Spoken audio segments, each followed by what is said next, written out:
السمیع العلیم العظیم الحفیظ بوجہ الکریم وسلطانہ القدیم من الرجس الخبیث المخبث الشیطان اللعین الرجیم وقبیلہ ونفخہ ونفسہ وہمزہ بسم اللہ الرحمن الرحیم۔ تمام نبیوں کے سردار حضرت محمد صلی اللہ علیہ وآلہ وسلم اور تمام مذاہب کے سردار دین اسلام کے پیروکاروں، السلام علیکم طبتم۔ آج کی گفتگو 27ویں مرحلے میں داخل ہوئی۔ آج ان کے بارے میں گفتگو کرنا چاہتا ہوں امام المصنفین، فخر المحدثین، علامہ جلال الدین السیوطی شافعی شاذلی رحمۃ اللہ علیہ۔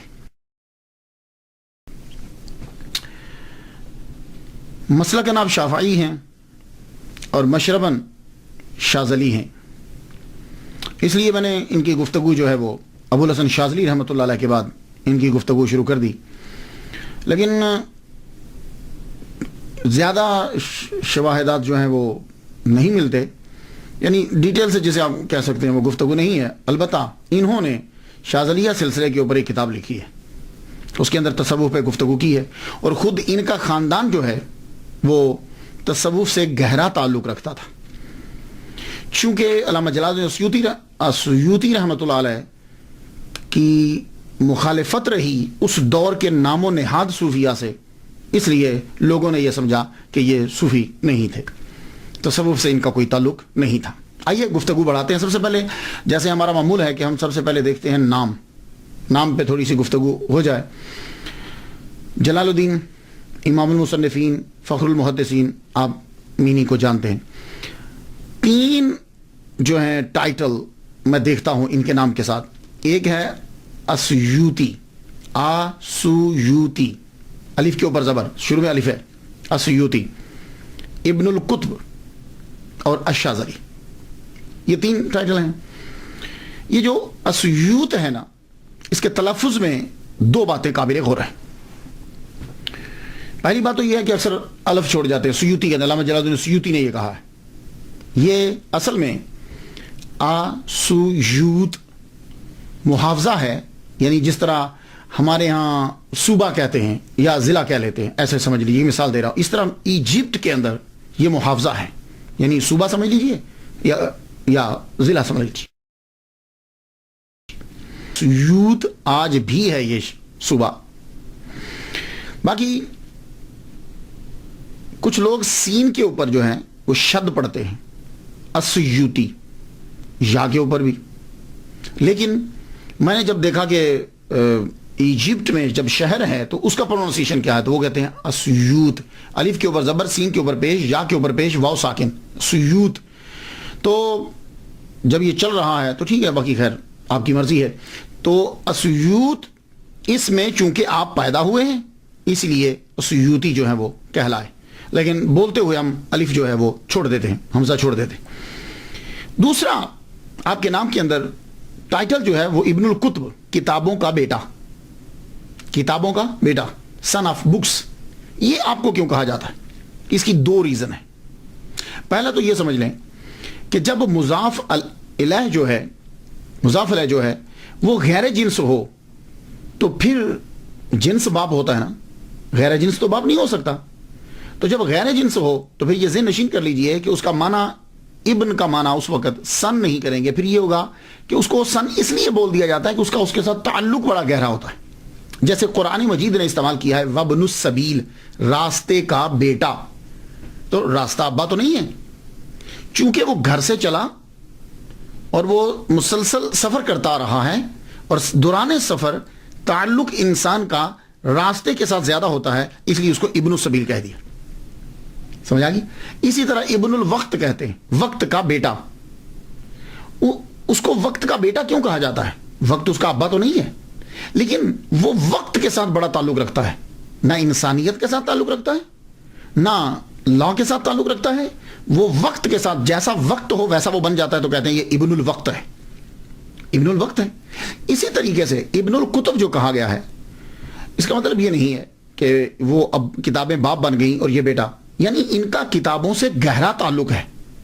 اب کتابوں کے ساتھ امام المصنفین کا جو گہرا تعلق ہے وہ 2 طرح سے ہے۔ ایک تو ان کا کتابوں کے لکھنے کے لحاظ سے بڑا تعلق ہے۔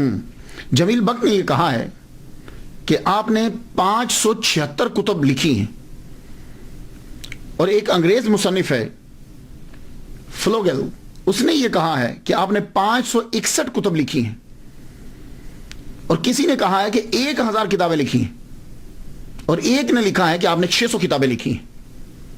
اس دور کے اندر، اس دور میں 1445 عیسوی میں، یہ آج کل 2013 جا رہی ہے، 1445 کی بات کر رہا ہوں، اس دور کے اندر 849 ہجری کی ہے، اور اب یہ 1434 جا رہی ہے۔ تو سینکڑوں سالوں کے پہلے کتابیں اتنی لکھنا بہت مشکل تھا۔ آج کے دور میں بڑی آسان ہے، وہ کیا کہ بندے بٹھا لیے جائیں، ان سے کہا جائے چلو بھائی لکھو، لکھنے کے بعد خود چیک کر لیا جائے۔ اس دور میں کتاب خود لکھی جاتی تھی، لوگ لکھتے تھے، اور علامہ جلال الدین السیوطی رحمۃ اللہ علیہ جو ہیں، ان کا تو کوئی شک کر ہی نہیں سکتا، انہوں نے تو کمرے میں بند ہو کر سب کتب لکھی، کیونکہ سارے لوگ جو ہیں وہ تقریباً مخالف تھے، گورنمنٹ بھی ان کی مخالف تھی۔ تو ایک تو یہ ہے کہ آپ کا تعلق کہ آپ نے کتب لکھی بہت زیادہ ہے۔ دوسرا تعلق کیا ہے کتابوں کے ساتھ آپ کا، کہ آپ کو ابن الکتب کیوں کہا جاتا ہے؟ اسے مصری علماء بیان کرتے ہیں۔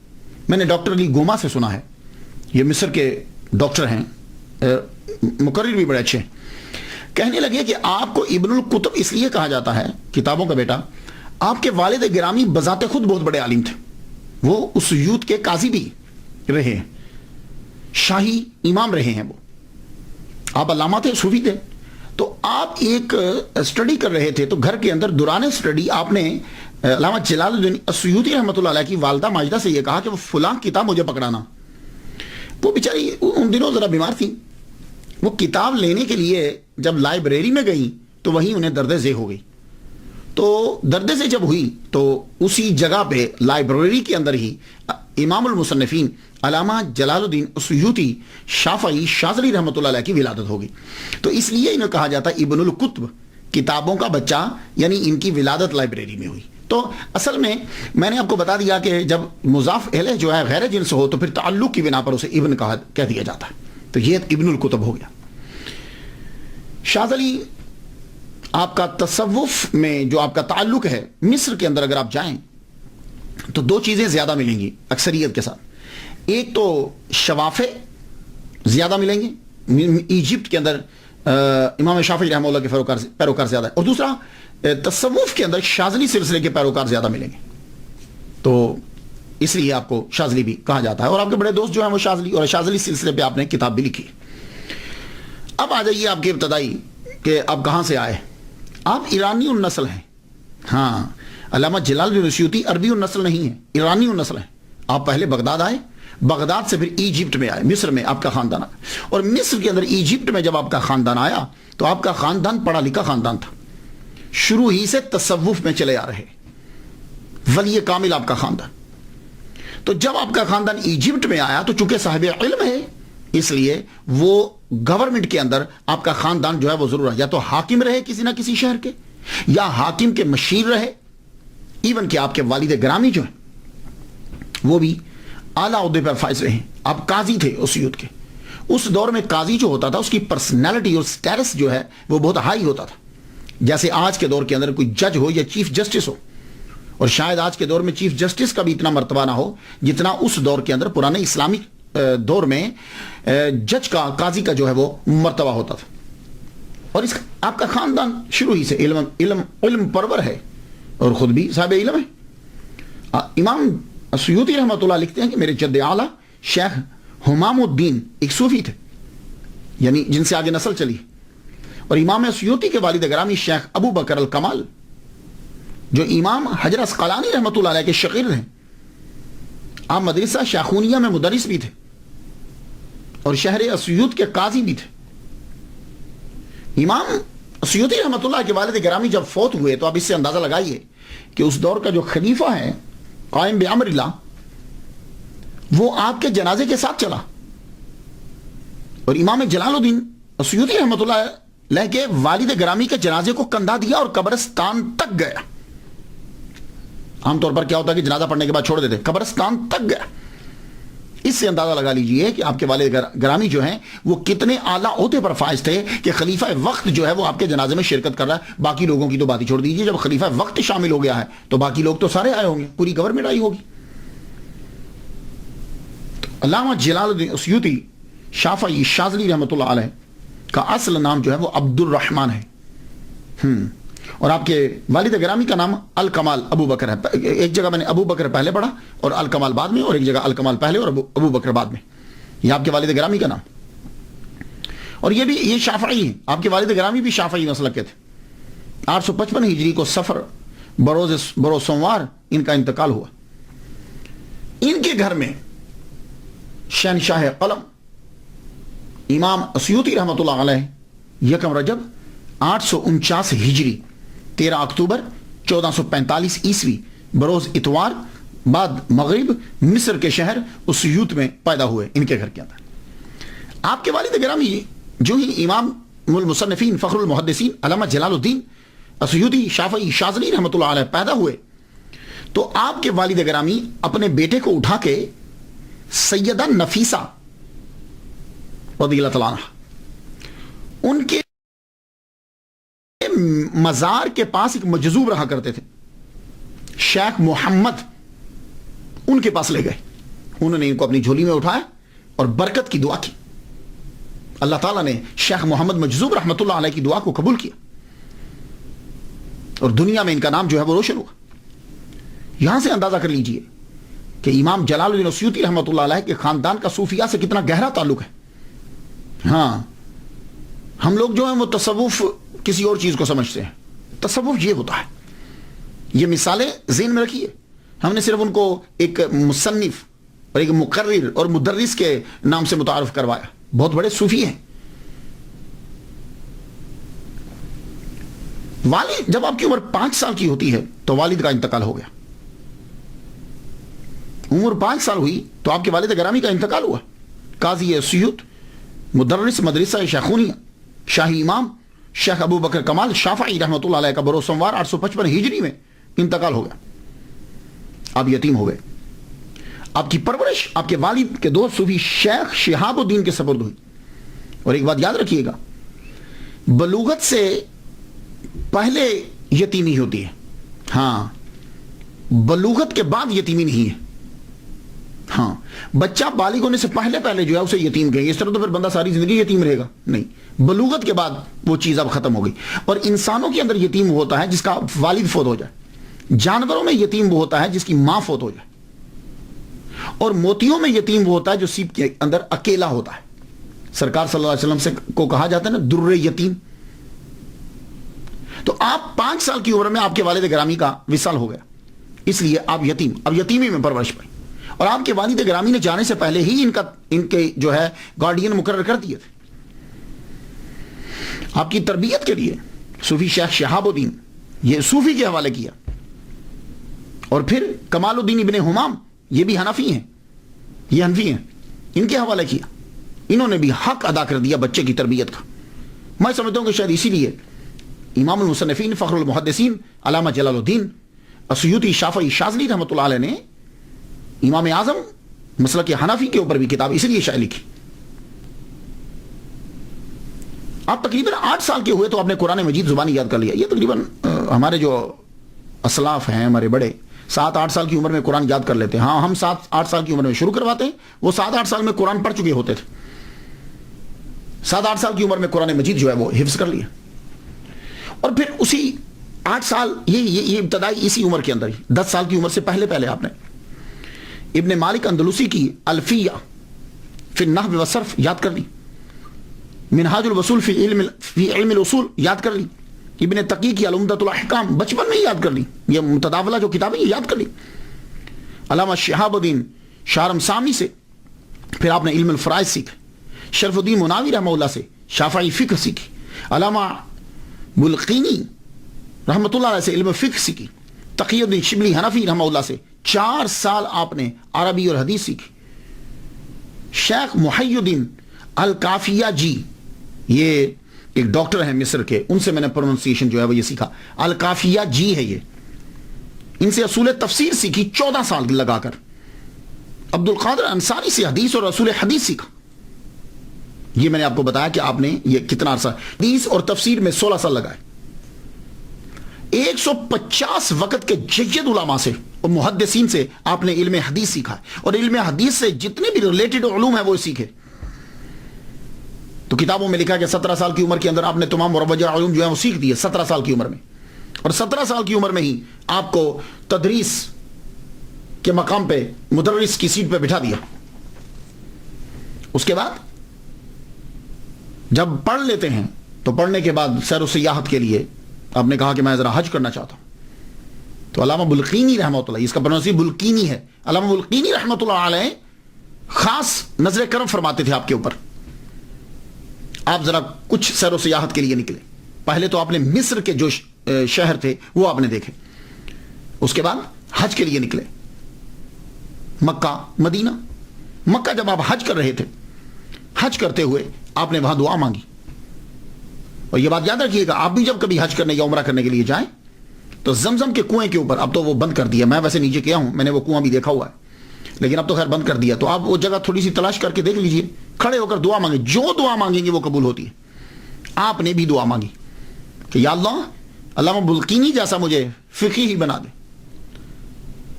اور ابن حجر جیسا مجھے محدث بنا دے, حدیث میں مجھے جو ہے وہ غلبہ عطا فرما, یعنی میں حدیث کا علم سیکھوں.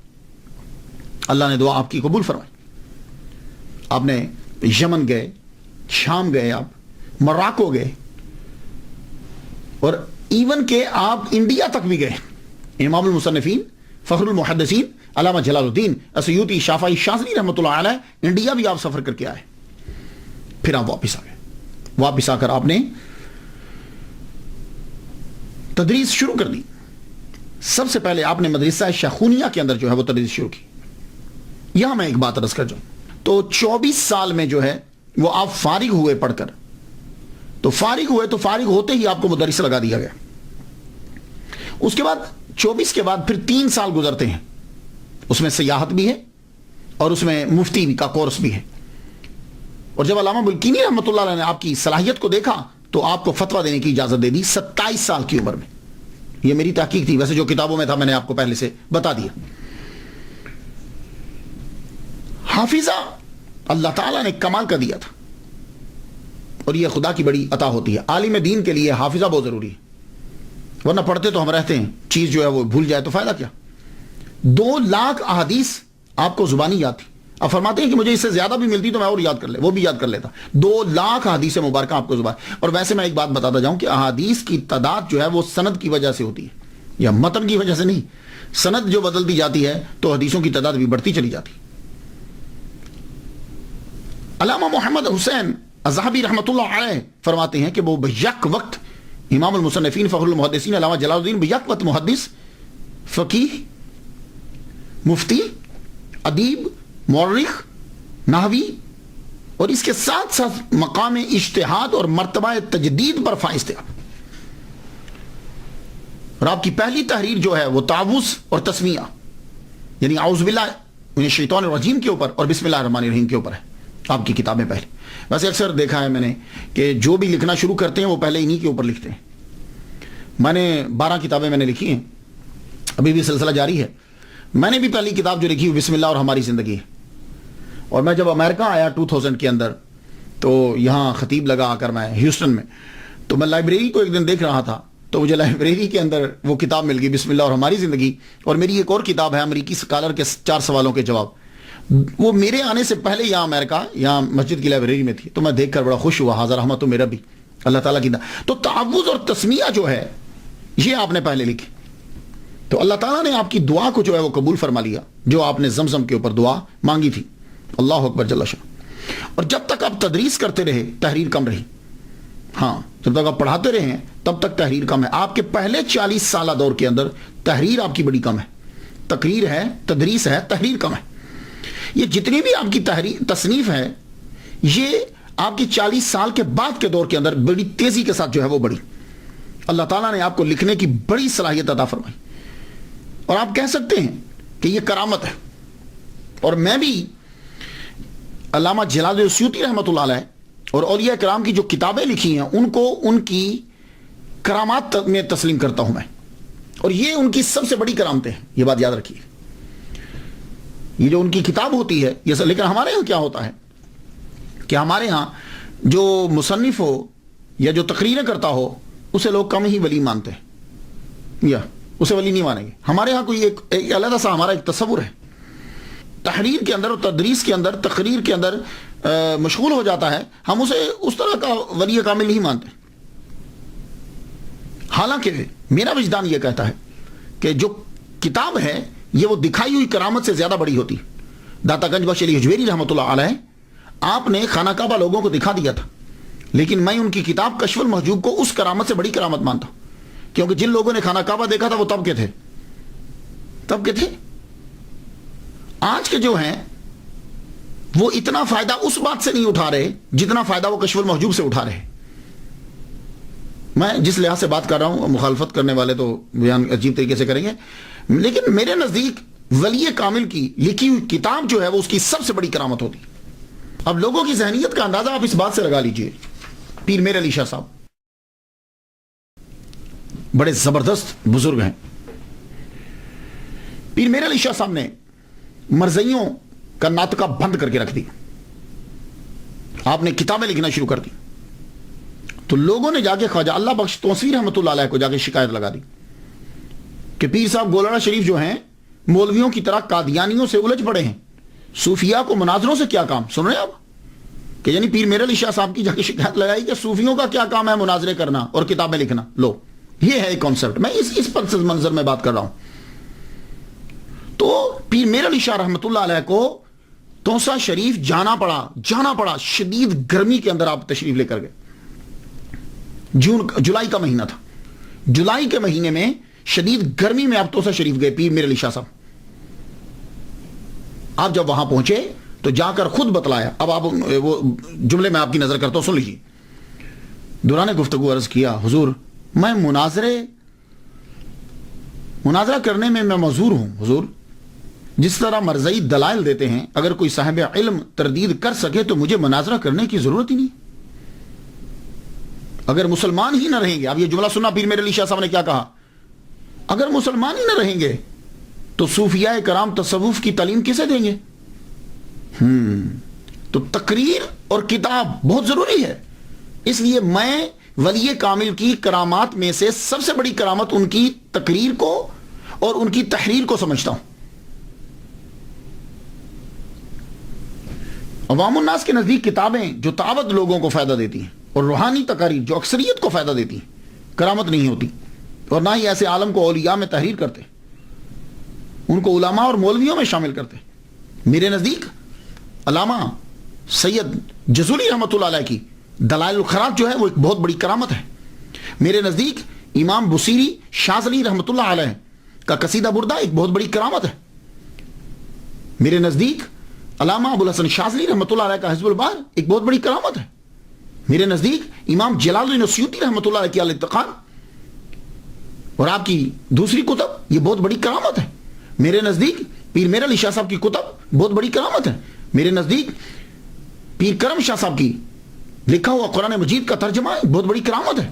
میرے نزدیک تفسیر نعیمی مفتی احمد یار خان نعیمی رحمۃ اللہ علیہ، ان کی یہ کتاب تفسیر نعیمی بہت بڑی ان کی کرامت ہے. یہ بات یاد رکھیے گا.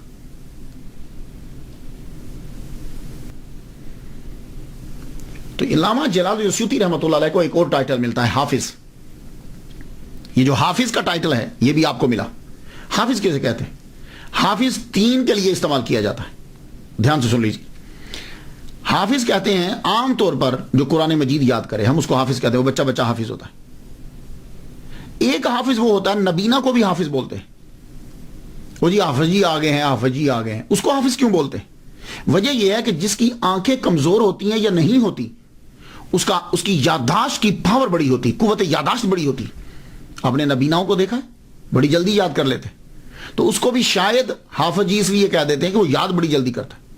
اور یا یہ وجہ ہوگی کہ جتنے پرانے دور میں نبینا ہوتے تھے وہ زیادہ تر حافظ قرآن ہوتے تھے. اور جب گفتگو حدیث میں چلے گی تو کسی کو حدیث میں اگر حافظ کہیں گے تو یہ یاد رکھیے کہ حدیث کے شعبے میں حافظ اسے کہا جاتا ہے کہ جس کو 1,00,000 حدیثیں اسناد چین کے ساتھ یاد ہوں. حافظ الحدیث جس کو 1,00,000 حدیثیں 100,000 حدیث ود چینز اس کو, تو آپ کو 2,00,000 حدیثیں یاد تھی. اللہ اکبر جل شانہ. اور آج کل میں ایک طریقہ آپ کو بتا دوں, بڑی چیزوں میں انگریزوں میں نے پہلے دیکھا ہے, ان کی بکس جب میں پڑھتا ہوں انگریزوں کی اسلام کے اوپر لکھی ہوئی, تو مسلمانوں کے اندر بھی میں نے بڑا طریقہ دیکھا. کسی کی ٹھکائی کرنی ہو نا, یا کسی کی مخالفت کرنی ہو, تو آج کل پتہ کیا طریقہ ہے, پہلے ہاں بڑا اچھا آدمی ہے, بڑی اچھی تقریر کرتا ہے, بڑا اچھا لکھتا ہے, وہ اس کی فلاں خوبی بھی ہے, کسی کی بات نہیں کرتا, آخر میں وہ برائی بیان کر دیں گے. یہ سلسلہ چلے گا نہیں, خوبیاں بیان کرتے ہوئے آخر میں برائی بیان کر دیں گے. یہ طریقہ کار انگریزوں کا ہے, منافقوں کا, اور یہ آج کے مسلمانوں نے بھی اپنایا ہوا ہے. آپ دیکھ لیجئے, ماشاءاللہ بہت اچھی تقریر کرتے ہیں آپ, لیکن یہ ہے, وہ جب لیکن کہے گا نا تو اب وہ کوئی کام کرے گا. تو یہ ایک طریقہ ہوتا ہے. اسی طرح علامہ جلال الدین السیوطی رحمۃ اللہ علیہ کی لوگوں نے سیرت بیان کرتے ہوئے اس طریقے کو اپنایا. ان میں سے ایک شمس بریلوی ہیں, ستارہ امتیاز, مشہور ہیں وہ. انہوں نے کیا کہا ہے ذرا سنیے. علامہ جلال الدین السیوطی رحمہ اللہ پہ کیا کہتے ہیں.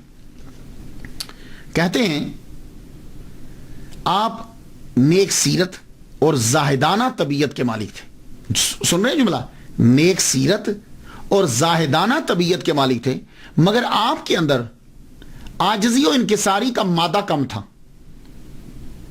یہ شمس بریلوی ستارہ امتیاز سیرت لکھ رہے ہیں. اب آپ مجھے بتا دیجئے, نیک سیرت تھے علامہ جلال الدین, زاہدانہ طبیعت تھی علامہ جلال الدین کی, لیکن ان کے اندر عاجزی و انکساری کا مادہ کم تھا. تو جب عاجزی و انکساری کا مادہ کم ہوگا, اب انہوں نے یہ نہیں بتایا کتنا کم ہے, اب جب وہ کم ہوگا تو جب ایک چیز کا اثبات ثابت نہیں ہو رہا تو نفی ثابت ہوگی, اس کی جو دوسری سمت ہے وہ ثابت ہو جائے گی. تو جب عاجزی و انکساری کا مادہ کم ہے تو پھر تکبر کا مادہ ہوگا. یہی ہوگا نا. اب مجھے سمجھ نہیں آتی کہ لوگ جب اس قسم کی تعریف کرتے ہیں ان کا مقصد کیا ہوتا ہے. 10 صفات کسی کی گنوا کر آخر میں اگر تم اس کی توہین کر رہے ہو, کوئی خامی بیان کر رہے ہو, تو یہ اسی طرح ہی ہے کہ کسی آدمی کو دودھ کا بھرا ہوا پیالہ دیا جائے, بیچ میں ایک مینگنی ڈال دی جائے, آخر میں وہ بکری کی مینگنی, بکری کا دودھ کا پیالہ بھرا دے دیا جائے, اور آخر میں ایک مینگنی ڈال دی جائے, لے لیجیے جی پیالہ بہت اچھا ہے, دودھ بڑا اچھا ہے, بیچ میں مینگنی تھی, کون پیے گا بھائی. یہ کیا طریقہ ہے. یہ آج کل طریقہ ہوتا ہے کہ اپنی بھڑاس نکالنے کا اور بتانے کا کہ ہمارے پاس بڑا علم ہے. علامہ جلال الدین السیوطی رحمۃ اللہ علیہ کے بارے میں جب یہ کہا جائے گا کہ آپ کے اندر عاجزی و انکساری کا مادہ کم ہے, تو میں یہ پوچھنا چاہوں گا کہ جن کے اندر عاجزی و انکساری کا مادہ کم ہے ان کے اندر تکبر ہے, تو کیا تکبر والے آدمی کو محمد مصطفیٰ صلی اللہ علیہ وسلم نے جاگتے ہوئے 70 مرتبہ اپنی زیارت کروائی ہے. خدا کا خوف کیا کرو یار. جب بزرگوں کی بات کوئی بیان کرنے لگو تو اچھی چیزیں بہت ساری ہوتی ہیں, بہت اچھی چیزیں ہیں, ان کو بیان کرو. انور شاہ کاشمیری نے یہ بیان کیا ہے, 20 سے زائد مرتبہ جاگتے ہوئے حضور صلی اللہ علیہ وسلم کا دیدار ہوا ہے. تو جس میں عاجزی و انکساری کا مادہ کم ہے, جو استادوں کا مذاق اڑاتا ہے, جو استاد اساتذہ کو اپنے سے کم سمجھتا ہے, حضور اس کو دیدار کروائیں گے. کیا کہنے. مزہ تو آیا نا سیرت بیان کرنے کا. اور اعتراض کیا ہوگا. وہ ایک واقعہ ہے, اب پتہ نہیں اس میں اندر سچائی کتنی ہے اس واقعے کے اندر, میں نہیں جانتا, کیونکہ اولیاء کرام اور ان کے بارے میں جب واقعات بیان کیے گئے ہیں اس کی اتنی جانچ پڑتال نہیں ہوئی جتنی احادیث کے اوپر جانچ پڑتال ہوئی ہے, اتنی ان پہ نہیں ہوئی. جی وہ کستلانی جو تھے شہاب الدین, انہوں نے ان کی کتابوں سے چرا کے جو ہے نا وہ مواہب الدنیا والے معافی مانگنے کے لیے آئے. تو جب معافی مانگنے کے لیے آئے, یہ اندر بیٹھے ہوئے تھے, انہوں نے دروازہ کھٹکھٹایا تو کہا جی میں کستلانی ہوں تو مجھے معاف کر دیجیے. آپ نے کہا جاؤ, میں نے معاف کیا, دروازہ نہیں کھولا, تو پتہ چلا آپ میں تکبر بڑا ہے. میری بات سمجھ رہے آپ بھائی, اس سے کہاں سے. اب ذرا پوری بات سنیے گا, میں آپ کو بتلاتا ہوں. علامہ جلال الدین السیوطی رحمۃ اللہ علیہ, آپ کے پاس امام بائہقی رحمۃ اللہ علیہ کی کتب تھی. آپ صرف آپ تھے ایجپٹ کے اندر کہ جن کے پاس ان کی کتب تھی. آپ نے ان سے لکھ کر آپ نے ٹاپک بنایا حضور کی سیرت کا. کستلانی نے مواہب الدنیا کے اندر علامہ جلال الدین السیوطی کا نام لکھے بغیر ڈائریکٹ لکھ دیا, امام بائہقی کا حوالہ دے دیا. آپ نے پوچھا کہ آپ نے کیوں لکھا ہے یہ کستلانی جو ہیں یہ 2 سال چھوٹے ہیں ان سے, ایک بات، ایک تو امام جلال الدین سیوطی رحمہ اللہ سے چھوٹے ہیں، ٹھیک ہے. دوسری بات، امام جلال الدین سیوطی کی کتب پڑھنے والے ہیں، ٹھیک ہے. اور جو کتاب پڑھنے والا ہو یا ڈائریکٹ پڑھنے والا، دونوں شاگرد ہوتے ہیں. تو گویا کہ امام جلال الدین سیوطی قسطلانی کے استاد ہوئے، رائٹ. اچھا، تیسری بات کہ آپ کا نام لیے بغیر آپ کا چرا کر اپنی کتابوں میں لکھ رہے ہیں، یہ مسٹیک ہے، ٹھیک ہے. اور آج بھی یہ جرم ہے. عدالت کے اندر یہ ثابت ہو گیا اور آپ نے یہ اقرار بھی کر لیا. تو امام جلال الدین سیوطی رحمہ اللہ نے کہا کہ بھائی تم میرا نام لکھ دیتے، میں تمہیں تھوڑی منع کرتا، میرا نام لکھ دیتے، اس کا تمہیں فائدہ ہوتا. ایک تو پتہ چل جاتا کہ عبارت پکی ہے، پختہ ہے. دوسرا، آپ کے پاس یہ کتابیں ہی نہیں ہیں تو سرقہ کا الزام آپ کے اوپر نہ لگتا. اب وہاں سے چلے گئے. جب چلے گئے تو ایک دم خیال آیا، قسطلانی رحمہ اللہ کو خیال آیا، یار یہ بات میرے من میں کھٹکتی رہے گی. سر سے پگڑی اتاری، پاؤں سے جوتا اتارا، سیدھا ننگے سر اور ننگے پاؤں، بڑے علامہ ہیں بھائی. امام جلال الدین سیوطی رحمۃ اللہ کے گھر چلے گئے. دروازہ کھٹکھٹایا. کون؟ میں قسطلانی ہوں، احمد ہوں. احمد آپ کا نام تھا. میں احمد ہوں، میں ننگے سر اور ننگے پاؤں آیا ہوں آپ سے معافی مانگنے کے لیے. ہوئے ہوئے ہوئے، ننگے سر ننگے پاؤں. تو امام اندر بیٹھے ہوئے تھے. آپ نے کہا جاؤ، میں نے معاف کر دیا لیکن میں باہر نہیں آؤں گا. جانتے ہو کیوں؟ یہ عاجزی و انکساری کے مادے کی کمی کی وجہ سے نہیں ہے. آپ نے کبھی سادات کو دیکھا؟ آپ نے کبھی بڑے لوگوں کو دیکھا ہے کہ وہ جب کسی کو دیتے ہیں تو اپنی نظر جھکا کے پھر دیتے ہیں؟ جائیے جا کے سادات کو دیکھ لیجیے، امام زین العابدین کو دیکھ لیجیے، امام جعفر صادق کو دیکھ لیجیے. یہ سادات کو جا کے دیکھیے، جب یہ دیتے تھے خیرات، امام حسین کو دیکھ لیجیے، جب خیرات دیتے تھے تو اپنی آنکھ نیچے کر لیتے تھے. کیوں؟ اس لیے کہ جو لینے والا ہے وہ سائل ہے. جب وہ لے رہا ہوگا تو اس کے چہرے پہ ندامت ہوگی، اور وہ ندامت ہم دیکھنا نہیں چاہتے، تو یہ سر کو جھکا لیتے تھے. یار اتنا بڑا امام کہ جس کو حضور صلی اللہ علیہ وسلم 70 مرتبہ سامنے جاگتے ہوئے دیدار کروا رہے ہیں، کیا وہ شیخ کی ندامت کو دیکھ پاتے کہ جو ننگے سر اور ننگے پاؤں آئے ہیں؟ نہیں. یہ عاجزی و انکساری نہیں، شرافت کا اعلیٰ مقام ہے. کہنے لگے میں نے آپ کو معاف کیا. تو امام جھوٹ نہیں بول سکتے. تو کہا میں نے آپ کو معاف کیا، لیکن آپ کہہ رہے ہو کہ میں ننگے سر اور ننگے پاؤں آیا ہوں، میں آپ کی یہ کیفیت نہیں دیکھ سکتا. جائیے، میں نے آپ کو معاف کیا. اس میں کون سا عاجزی و انکساری کا مادہ کم ہوا بھائی؟ اسی طرح آپ نے جو کہا کہ میرے اساتذہ نے وہ نہیں لکھا جو میں لکھ رہا ہوں، اس میں تکبر نہیں ہے، تحدیث نعمت ہے. بہت سے ایسے ہیں کہ جنہوں نے کہا کہ ہمارے اساتذہ نے ایسا نہیں لکھا. اور ایک بات اور بتا دوں آپ کو میں، آپ لوگ جب کتاب میں پڑھو گے تو لکھے ہوئے کا معنی ایک ہی ہوتا ہے، لیکن بولے ہوئے کے کم از کم 4 معنی ہوتے ہیں. ہاں، جب کوئی چیز لکھ دی جائے گی تو اس کا معنی ایک ہی ہوگا، لیکن جب کوئی چیز بولی جائے گی تو سننے والا سمجھے گا کہ یہ جو جملہ بولا جا رہا ہے اس کا معنی کیا ہے. جیسے میں اگر کہوں تم جا رہے ہو، اب اس کے 4 معنی ہیں. تم جا رہے ہو، یہ 4 معنی بنیں گے. تم جا رہے ہو، کوشچن. تم جا رہے ہو، خبر. تم جا رہے ہو، آرڈر. تم جا رہے ہو، تنزیہ. تو ایک ہی جملہ جو ہے اس کے 4 میننگ بن سکتے ہیں کہ خبر دی جا رہی ہے، طنز کی جا رہی ہے، پوچھا جا رہا ہے یا حکم دیا جا رہا ہے. تو علامہ جلال الدین سیوطی رحمۃ اللہ علیہ نے جب اس جملے کو بولا تو لکھا ہوئے کو ہم نہیں سمجھ سکتے. تو اس لیے علامہ جلال الدین سیوطی رحمہ اللہ، اگر آپ یہ لوگ تسلیم کرتے ہو کہ 70 مرتبہ ان کو زیارت ہوئی ہے، تو پھر میں ہرگز یہ تسلیم نہیں کروں گا کہ ان کے اندر عاجزی و انکساری کا مادہ کم تھا اور وہ اپنے اساتذہ کے بے ادب تھے. میں یہ تسلیم نہیں، ہرگز نہیں کروں، کیونکہ حضور پاک صلی اللہ علیہ وسلم اور اللہ ایسے بندوں پہ نظر کرم فرماتا ہی نہیں. تو دونوں میں سے ایک چیز نکالنا پڑے گی، اور یقیناً دوسری نکالیں گے، پہلی نکل نہیں سکتی. اور تیسری بات سن لیجئے، وہ یہ ہے کہ بہت سے ایسے ہمارے امام ہیں کہ جن کی زندگی مخالفت میں گزری. لوگوں نے، گورنمنٹ نے، ماحول نے ان کی خوب مخالفت کی، جیلسی کی وجہ سے. تو اس لیے جو دل میں آیا انہوں نے لکھ دیا. مصر کے تمام علماء کرام اس بات پر متفق ہیں کہ آپ درجہ اجتہاد پر فائز تھے. خود آپ کے پاس ٹولز تھے، آپ نے مسائل جو ہیں وہ لکھنے شروع کیے، اجتہاد کیا آپ نے. لیکن وہ اجتہاد آپ کا سارے کا سارا اجتہاد جب آپ نے چیک کیا تو امام شافعی رحمہ اللہ کے ساتھ ملتا تھا. تو آپ نے امام شافعی رحمہ اللہ کی پیروی کی، خود مجتہد نہیں بنے. تصانیف آپ کی بہت زیادہ ہیں. عربی کے اندر کثیر التصانیف آپ کو کہا جاتا ہے.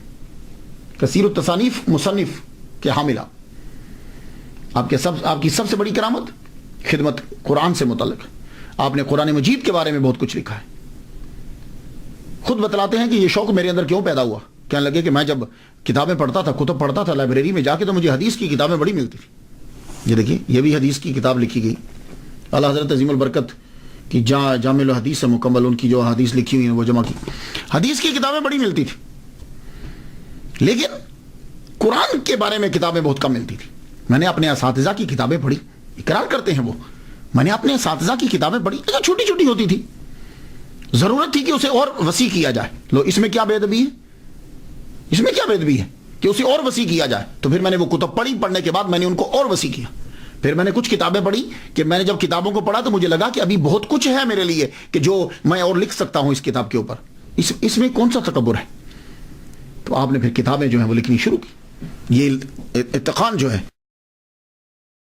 اگر آپ تفسیر لکھنا چاہیں گے تو آپ کو اس کتاب کی بڑی اشد ضرورت پڑے گی. الاتقان جو ہے فی علوم القرآن, علامہ جلال الدین السیوطی رحمۃ اللہ علیہ کی کتاب.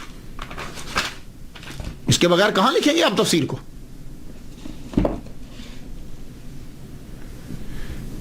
تفسیر جلالین زبردست, یہ آپ کی بہت بڑی کرامت ہے. جلال الدین محلی رحمۃ اللہ علیہ نے اسے لکھا. پھر 40 دن کے اندر, ان کی وفات کے بعد 40 دن کے اندر آپ نے تفسیر جلالین اسے مکمل کر دیا. تفسیر کو جلالین میں نے 2 جلال, جلالین تسنیہ کا صیغہ ہے, 2 جلال, ایک جلال الدین محلی, پھر اس کے بعد انہوں نے لکھی التبحیر فی علوم التفسیر, کشف الظنون, مجمع البحرین و مطلع البدرین, لباب المنقول فی اسباب النزول, مطرق الاقران فی اعجاز القرآن, ترجمان القرآن, الاقلیل فی استنباط التنزیل. یہ آپ کی کتب ہے. پھر علم حدیث کے اندر آپ نے کتابیں لکھی. جمع الجوامع,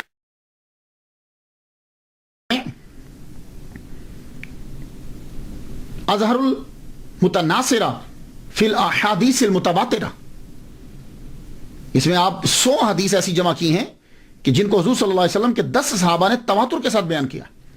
شارح بھی آپ غضب کے تھے. مسلم شریف چھوڑ کر بخاری, ترمذی, نسائی, ابن ماجہ, موطا, اس کی شروعات آپ نے لکھی.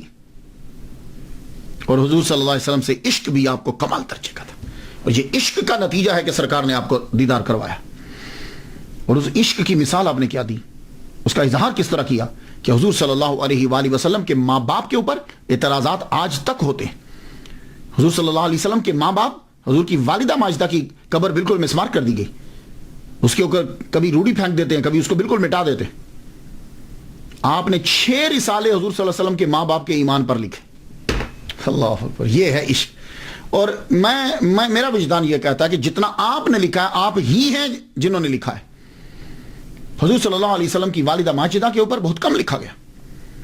1993 کے اندر میں نے عرس آمنہ ایسے ہی کوئی اشارہ یا القاء ہوا 10 اپریل کا. مجھے 1993 سے میں نے شروع کیا حضرت آمنہ رضی اللہ تعالی عنہا کا عرس, اور آج بھی یہ آج 10 اپریل ہے.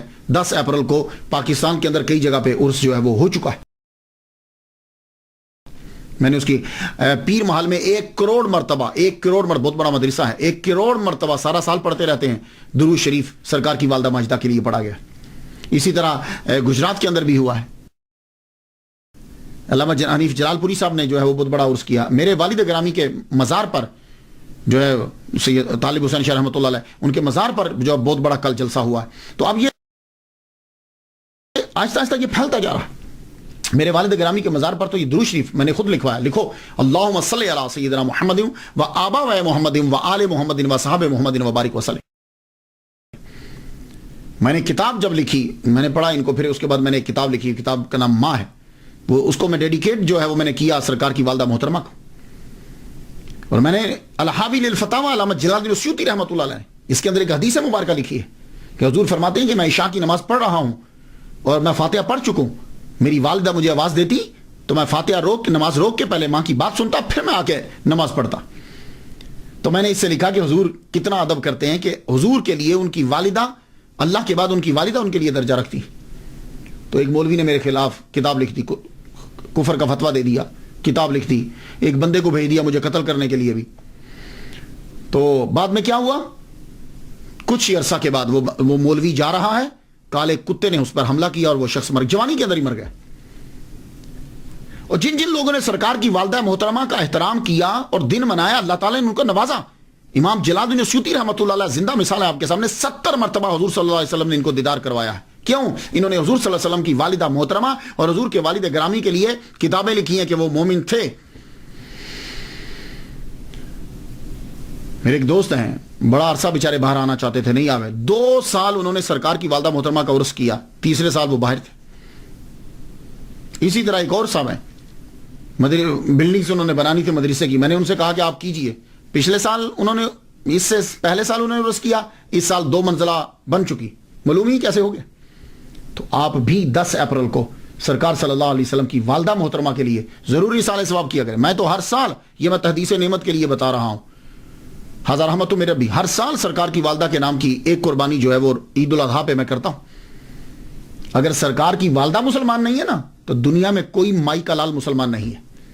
مخدومہ کائنات، ماؤں کی جائے پناہ حضرت آمینہ رضی اللہ تعالیٰ عنہ. اس لیے آپ لوگ جو ہو وہ ضرور احترام کیجیے. پھر دیکھیے کتنی برکتیں اور رحمتیں نازل ہوتی. محمد صلی اللہ علیہ وسلم کو اپنی والدہ سے بڑا پیار ہے. تو حضرت آمینہ رضی اللہ تعالیٰ عنہ، ان کے بارے میں کتب جو ہیں وہ انہوں نے لکھی. امام المصنفین علامہ جلال الدین سیوطی رحمۃ اللہ علیہ تعصب سے پاک.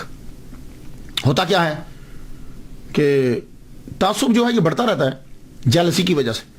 لیکن آپ خود شافعی ہیں، لیکن امام اعظم نعمان بن ثابت رحمۃ اللہ علیہ پر بھی آپ نے کتاب لکھی، ان کی شان میں بھی. اسی طرح امام اعظم نعمان بن ثابت رحمۃ اللہ علیہ کے دوست امام مالک رحمۃ اللہ علیہ، مالکی فقہ کے جو بانی ہیں، ان کی شان میں بھی انہوں نے کتاب لکھی. تو تعصب سے بالکل جو ہے وہ ٹوٹلی پاک. میرے سامنے تقریباً لسٹ جو اندر پڑی، میں جو اسٹڈی کر رہا تھا تقریباً 200 کتب ہیں. لیکن اب میں کتابوں کے اوپر گفتگو کرنا شروع کر دوں گا تو آپ کے لیے تو خیر اتنا، ہاں کوئی اسٹوڈنٹ آپ میں ہو تو پھر اس کے لیے ہے کہ وہ جا کے تلاش کر سکتا ہے، اس کو خیر مل بھی جائیں گی. تفسیر، تقریر، تدریس، حدیث، قرآن، ایمان، جسم و جان، جن و انسان، کوئی ایسا ٹاپک نہیں جس کو اس ہستی نے ٹچ نہ کیا ہو. ہر آدمی کو کسی نہ کسی طرح. واعظین ہیں، انیس الجلیس بہترین کتاب ہے. تصوف کے اوپر شاذلیہ طریقہ کی بڑی تفسیر کی آپ.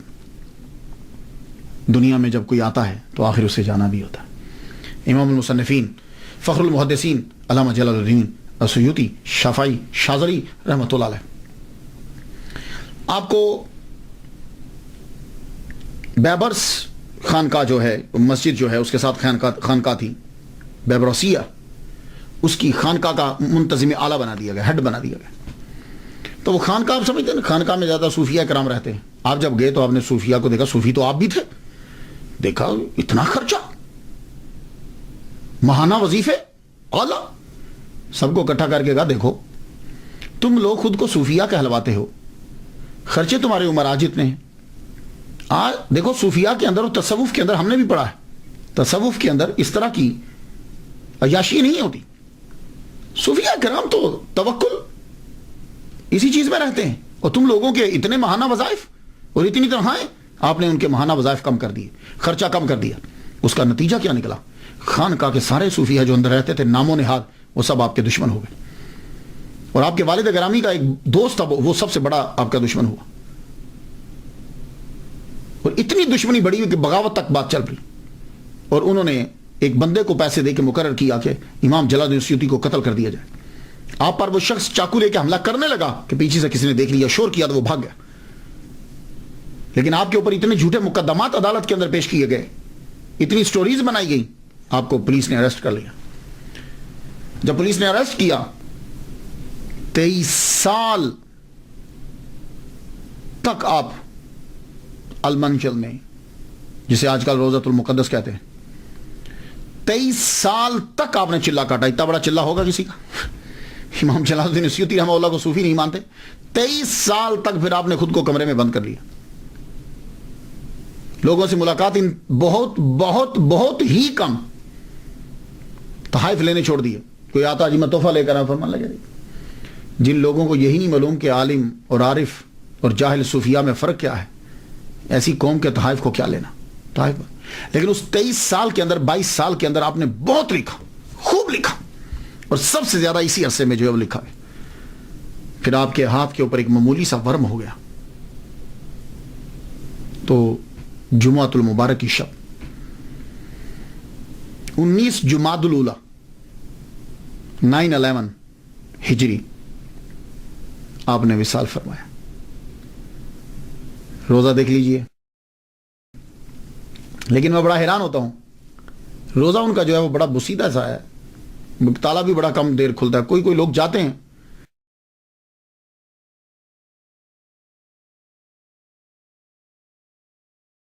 یہ اسٹوڈنٹس جو ہیں یہ ملیشیا سے پہنچے, بہت کم. اللہ تعالیٰ ان کی قبر پر کروڑوں رحمتیں نازل فرمائے. میں نے کافی دفعہ ان کے لیے فاتحہ پڑھی ہے, آپ بھی ان کے لیے فاتحہ پڑھ دیجئے. اجازت دیجئے. وآخر دعوانا ان الحمدللہ رب العالمین.